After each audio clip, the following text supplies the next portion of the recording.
ಜನನೀಂ ಶಾರದಾಂ ದೇವೀಂ ರಾಮಕೃಷ್ಣಂ ಜಗದ್ಗುರುಂ ಪಾದಪದ್ಮೇ ತಯೋ ಶ್ರಿತ್ವಾ ಪ್ರಣಮಾಮಿ ಮುಹುರ್ಮುಹುಃ.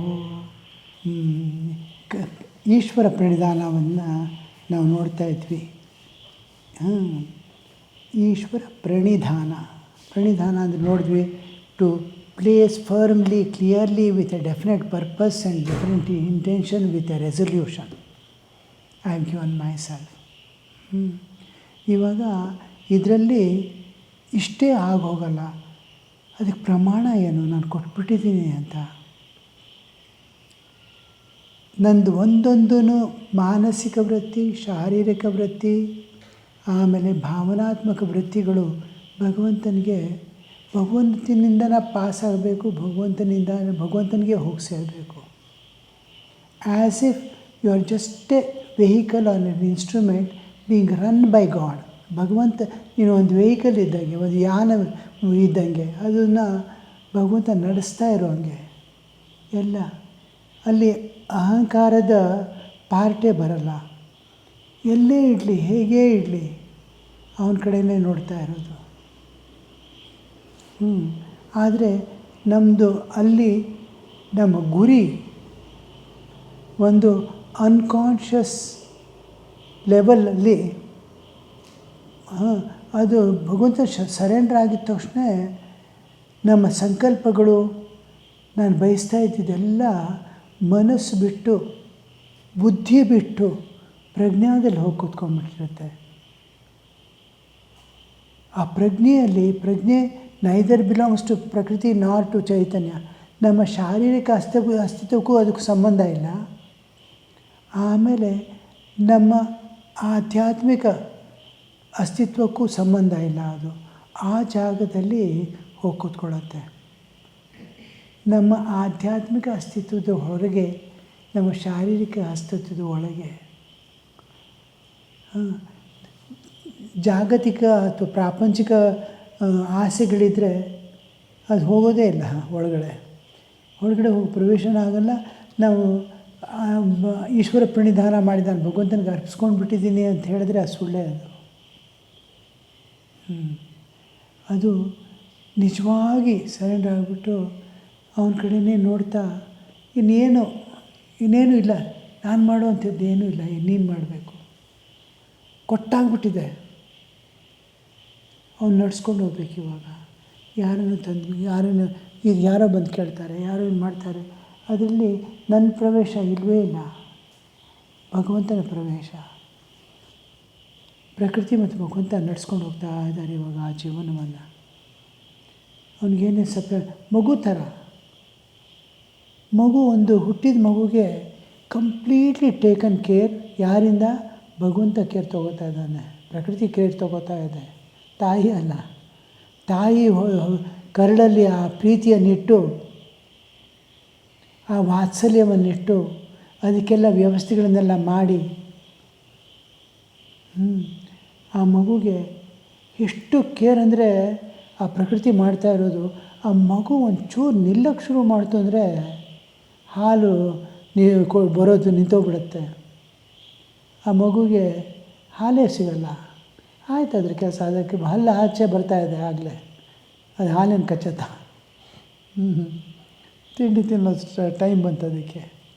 So ಆವಾಗ ಹೇಗೆ ಪ್ರಕೃತಿ ವಾಪಸ್ ಹೇಳ್ಕೊತಾ ಇರುತ್ತೆ. ನಡೆಯೋಕ್ಕೆ ಶುರು ಮಾಡಿದಾಗೆಲ್ಲ ತಾಯಿ ಮನಸ್ಸು ನಿಶ್ಚಿಂತೆ ಆಗ್ತಾ ಇರುತ್ತೆ. ಆ ಥರ ನಮ್ಮ ಆ ಮಗುವಿನಲ್ಲಿ ಯಾವ ಥರದ ಅಹಂಕಾರವೂ ಇಲ್ಲ, ಯಾವ ಥರದ್ದು ಒಂದು ಸಂಕಲ್ಪವೂ ಇಲ್ಲ. ಸುಮ್ಮನೆ ತಾಯಿ ಕಡೆ ನೋಡುತ್ತೆ, ನೋವಾದರೆ ಅಳುತ್ತೆ. ಅದಕ್ಕೆ ಹೇಳೋಕ್ಕೂ ಗೊತ್ತಿಲ್ಲ, ಅದಕ್ಕೆ ಮಾಡೋಕ್ಕೂ ಗೊತ್ತಿಲ್ಲ. ಬಟ್ ತಾಯಿ ಹೇಗೆ ಕೇರ್ ತೊಗೊಳ್ತಾಳೆ, ಅದೇ ಥರ ಪ್ರಕೃತಿ ಮತ್ತು ಭಗವಂತ ಕೇರ್ ತೊಗೊಳ್ತಾರೆ. ಹೇಗೆ ಅದು ನೋಡಿ, ಈ ಮನುಷ್ಯನ ಮರಿ ಬಿಟ್ಬಿಡಿ, ಹಸು ಕರು ನೋಡಿ, ಯಾರು ಹೇಳ್ಕೊಡ್ತಾರೆ ಅದಕ್ಕೆ? 10 ನಿಮಿಷದಲ್ಲಿ ಅದು ಹೇಗೇಗೋ ಮಾಡಿ, ಅದು ತನ್ನ ಶಕ್ತಿಯನ್ನು ಮೀರಿ ಅದು ನಿಂತ್ಕೊಂಡು ತಾಯಿ ಮೊಲೆ ಬಾಯಿ ಹಾಕಿ ಆಗಲೇ ಶುರು ಮಾಡಿಬಿಡುತ್ತೆ ಹಾಲು ಕುಡಿಯೋದು. ಅಲ್ಲೇ ಹಾಲು ಸಿಗತ್ತಂತ ಅದಕ್ಕೆ ಎಲ್ಲಿ ಗೊತ್ತು? ಯಾರು ಹೇಳ್ಕೊಡ್ತಾ ಇದ್ದಾರೆ? ತಾಯಿದು ಕಿವಿನೇ ನೆಕ್ಬೋದಿತ್ತಲ್ವ. ಕರೆಕ್ಟಾಗಿ ಹೇಗೆ ಅದು ಬಾಯಿ ಹಾಕತ್ತೆ ನೋಡಿ. ಆಮೇಲೆ ಆ ನೇಚರು ಹೇಗೆ ಮಾಡಿದೆ ನೋಡಿ, ಅದು ನಿಂತ್ಕೊಂಡು ಹಿಂಗದು ಕರೆಕ್ಟಾಗಿ ಸಿಗತ್ತೆ. ಎಷ್ಟೊಂದು arrangements. So beautifully same way nature and God takes care of now. Everything is arranged everywhere. Everything is going on smoothly. ನಾನು ಧ್ಯಾನಕ್ಕೆ ಕೂತ್ಕೋಬೇಕು, ನಾನು ಭಗವಂತನ ಕರಿಬೇಕು, ಆಗಲೇ ಮನಸ್ಸು ಅದೆಲ್ಲ ರೆಡಿಯಾಗಿದೆ. ಯಾವ ಚಿಂತೆನೂ ಮಾಡಬೇಕಿಲ್ಲ. ಎಲ್ಲೋ ಹೋಗಬೇಕು, ಹೋಗೋದು. ಅದಕ್ಕೆ ಅವರೆಲ್ಲ ಯಾರು ಭಗವಂತ ಪ್ರೇರಣೆ ಬಂತು ಹೋಗೋಕ್ಕೆ, ಅದು ಮಾಡೋಕ್ಕೆ ಪ್ರೇರಣೆ ಬಂತು, ನನ್ನ ಇಚ್ಛೆ ಬಂತು ಅಲ್ಲ. ಅವ್ರಿಗೆ ಇಚ್ಛೆಗಳೇ ಇರಲ್ಲ, ಆಸೆಗಳೇ ಇರಲ್ಲ. ಸೊ ಪ್ರೇರಣೆ, ಇನ್ನರ್ ಕಾಲ್ ಕಮ್ಸ್. ರಮಣ ಮಹರ್ಷಿಗಳಾಗಲಿ, ತೋತಾಪುರಿ ಆಗಲಿ, ಆಮೇಲೆ ಎಲ್ಲ ಸಂತರು, ನಮ್ಮ ಕಾಂಚೀವರಂ ಮಠ 100 ಇಯರ್ಸು, ಮಹಾಪೆರಿವಾರ್ ಇಷ್ಟು ಇದ್ದಕ್ಕಿದ್ದಂಗೆ will be talking with all others and sitting. Suddenly he gets up and ಅವ್ರ ಕಾಲಕ್ಕೆ ಏನು ಚಪ್ಪಲಿ ಗಿಪ್ಲಿ ಯಾವತ್ತೂ ಹಾಕಿಲ್ಲ. ಇವನ್ ಇದನ್ನು ಹಾಕ್ತಿರ್ಲಿಲ್ಲ, ಖಡಾವು ಹಾಕ್ತಿರ್ಲಿಲ್ಲ. ಎದ್ಬಿಟ್ಟು ಸೀದಾ ನಡೆಯೋಕ್ಕೆ ಶುರು ಮಾಡ್ತಾರೆ. ಎಲ್ಲಿ ಹೋಗ್ತಾಯಿದ್ದಾರೆ? ಎಲ್ಲರೂ ಹಿಂದೆ ಓಡ್ತಾರೆ ನೋಡಿ, ಮೈಲ್ಸ್ ಆ್ಯಂಡ್ ಮೈಲ್ಸ್ ಯಾವುದೋ ಊರಿಗೆ ಹೊರಟೋಗಿರ್ತಾರೆ. ಎಲ್ಲಿಂದ ಅವ್ರಿಗೆ ಪ್ರೇರಣೆ ಬರುತ್ತಲ್ಲ ಹೋಗಬೇಕು ಅಂತ. ಹೈದ್ರಾಬಾದ್ರು ನಡ್ಕೊಂಡು ಹೊರಟೋಗ್ತಾರೆ. ಅವ್ರ ವೆಹಿಕಲಲ್ಲಿ ಹೋಗ್ತಿರ್ಲಿಲ್ಲ. ದಡ ದಡ ದಡ ದಡ ದಡ ದಡ ಅಂತ ಅವ್ರ ಹಿಂದೆ 25-30 ಜನ ಓಡ್ತಾರೆ. ಎಲ್ಲಿ ಹೋಗ್ತಾರೆ ಅಂತ. ಆಮೇಲೆ ಅರ್ಧ ದಾರಿ ಹೋಗಿದ ತಕ್ಷಣ ಅರ್ಧ ಜನ ವಾಪಸ್ ಬಂದಿರ್ತಾರೆ. ಕೊನೆಯಲ್ಲಿ 5-10 ಜನ ಅವ್ರ ಜೊತೆಲಿರ್ತಾರೆ. ಸೊ ಆ ಪ್ರೇರಣೆ ಹೇಗಾಗತ್ತೆ ನೋಡಿ. ಅಲ್ಲಿ ಹೋಗಿ ಅದೇನೋ ಒಂದು ಯಾರೋ ವೇಟ್ ಮಾಡ್ತಾಯಿದ್ದಾರೆ ಅಲ್ಲಿ. ಶಂಕರಾಚಾರ್ಯ ಅವ್ರ ತಾಯಿ ಹತ್ರ ಬಂದಂಗೆ last moment of her life. So ಆ ಥರ ಪ್ರೇರಣೆ, ಎಲ್ಲ ಪ್ರೇರಣೆಯಿಂದ ಅವರು ಮಾಡ್ತಾಯಿರ್ತಾರೆ. God is making them move. Remote control ಇಟ್ಕೊಂಡು ಆಡಿಸ್ತಾ ಇದ್ದಾರೆ ಪಾಪ. ಆಮೇಲೆ ಆ ಕಡೆಯಿಂದ ಪ್ರಕೃತಿ ಅಲ್ಲಿ ಹೋಗಿದ್ದ ಕಡೆ ಏನೇನು ಬೇಕು ಎಲ್ಲ ಅರೇಂಜ್ಮೆಂಟ್ಸು. ಸೊ ಇದನ್ನೆಲ್ಲ ನೋಡಿದಾಗ ನಾವು ಭಗವಂತನ ಕೊಟ್ಟಿದ್ದೀವಿ, ಎಷ್ಟು ಕೊಟ್ಟಿದ್ದೀವಿ, ಏನು ಕೊಟ್ಟಿದ್ದೀವಿ.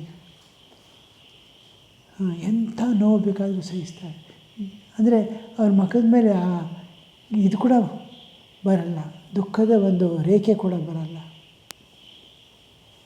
ಇವಾಗ ಅದು ನಮಗೆ ಅದು ಎಲ್ಲಿಂದ ಸ್ಟಾರ್ಟ್ ಮಾಡ್ತೀವಂದರೆ, first thing is to dissolve our personality. ಒಂದು ಪರ್ಸ್ನಾಲಿಟಿ ಬೆಳೆಸ್ಕೊಂಡು ಚಿಕ್ಕಂದಿನಿಂದ ಬಂದಿದ್ದೀವಿ. From childhood we have come developing our ಒಂದು ಪರ್ಸ್ನಾಲಿಟಿ. ಆ ಪರ್ಸ್ನಾಲಿಟಿಯಿಂದ ನಾವು ಸಪ್ರೇಟ್ ಆಗಬೇಕು. I must be free. ನಾನು ಪ್ರತಿಯೊಂದು ಜಾಗದಲ್ಲೂ ಒಂದೊಂದು ಬ್ಲಾಕ್ ಹಾಕ್ಕೊಂಡ್ಬಿಟ್ಟಿದ್ದೀನಿ.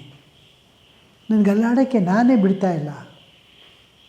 ಯಾಕಂದರೆ I am limited by my personality. Can you transcend the personality?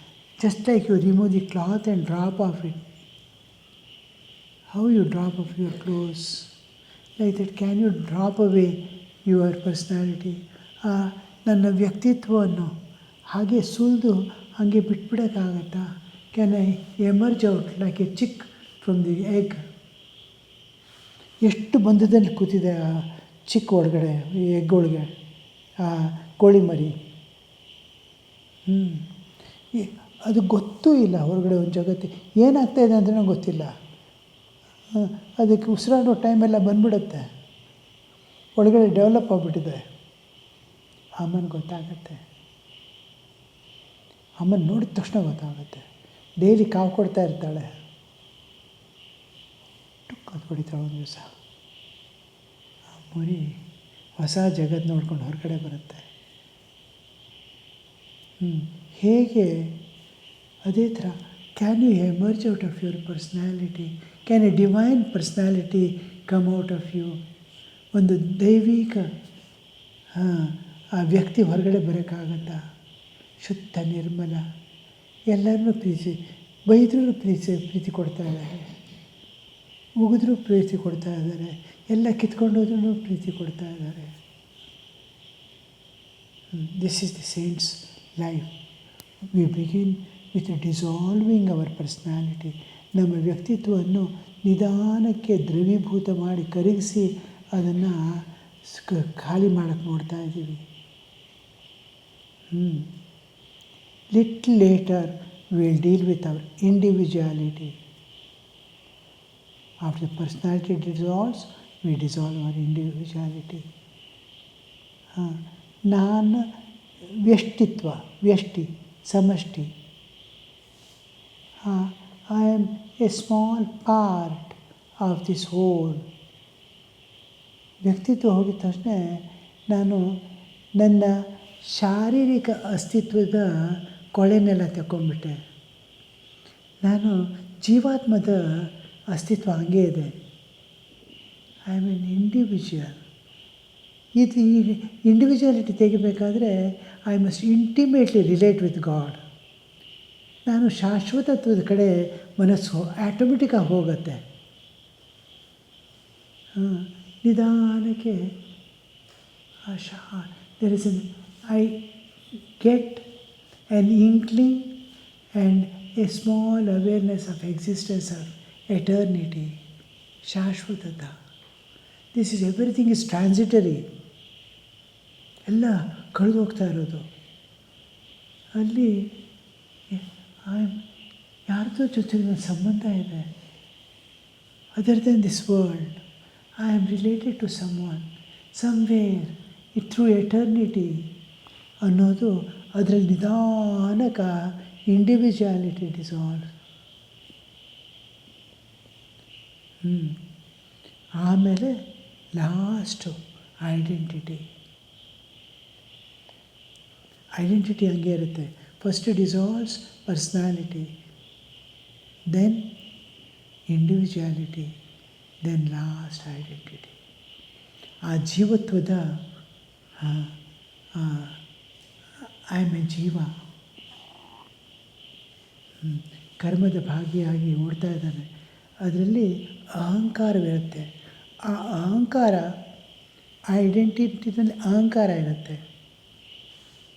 ಆ ಅಹಂಕಾರ ನಿಧಾನಕ್ಕೆ there is ego in the identity. It is physical identity to spiritual identity. ಆ spiritual identity is totally concealed, ಅದು ಓಪನೇ ಆಗಿರಲ್ಲ. ಜೀವಾತ್ಮದ ಒಂದು ಭಾವನೆ ಇರುತ್ತೆ. ನಾನು ಎಲ್ಲರೂ ಸಾಯ್ತಾ ಇರೋದು ನೋಡಿದ್ರೂ ನಾನು ಸಾಯ್ತೀನಿ ಅನ್ನೋದು ಇದು ಬರಲ್ಲ ನೋಡಿ, ಭಾವನೆ ಬರಲ್ಲ. ಯಾಕೆ ಬರಲ್ಲ ಅಂದರೆ ಆ ಇಂಡಿವಿಜುವಾಲಿಟಿ ಈಸ್ ಅಸೋಸಿಯೇಟೆಡ್ ವಿತ್ ಜೀವಾತ್ಮ. ಶರೀರಕ್ಕೆ ಸಂಬಂಧ ಇಲ್ಲದೆ ಇರೋದು, ಬಟ್ ಆತ್ಮಜ್ಞಾನ ಜೀವಾತ್ಮ. ಯಾಕಂದರೆ ಕರ್ಮದ ಒಂದು ಎಳೆಯಿಂದ ಕಟ್ಟಾಕಿದೆ, ಅದಕ್ಕೆ ಕರ್ಮದ ಬಂಧನ ಇನ್ನೂ ಇದೆ. ಸೊ ಅದು ವಿತ್ ಈ ರಿಲೇಷನ್ಶಿಪ್ಪು ಸ್ಟಾರ್ಟ್ ಆಗಿತ್ತಲ್ಲ, ಅದರದ್ದು ಸ್ಲೋಲಿ ರಿಯಲೈಸೇಷನ್ ಸ್ಟಾರ್ಟ್ ಆಗುತ್ತೆ. ಗಾಡ್ ಸ್ಟಾರ್ಟ್ಸ್ ರಿವೀಲಿಂಗ್ ಹಿಮ್ಸೆಲ್ಫ್ ಇನ್ ಸಟಲ್ ಮೋಸ್ಟ್ ಕಾರಣ ರೂಪದಲ್ಲಿ ಪ್ರಕಟವಾಗ್ತಾ ಇರ್ತಾನೆ. ಸ್ಥೂಲ ರೂಪಕ್ಕೆ ಬಂದಿರಲ್ಲ. ಹೇಗೆ ನಿಧಾನ ಪ್ರಕಟವಾಗಿ ನಿಧಾನ ಆ ಮನಸ್ಸಿನ ಅಸ್ತಿತ್ವಕ್ಕೆ, ಬುದ್ಧಿಯ ಅಸ್ತಿತ್ವಕ್ಕೆ, ಒಳಗಿನ ಅಂತರಾತ್ಮದ ಲೆವೆಲ್ಗೆ ನಿಧಾನಕ್ಕೆ ಬಂದ್ಬಿಡುತ್ತೆ. ಓಂ ಶಾಂತಿ ಶಾಂತಿ ಶಾಂತಿ. ಹರಿ ಓಂ ತತ್ಸತ್. ಶ್ರೀರಾಮಕೃಷ್ಣ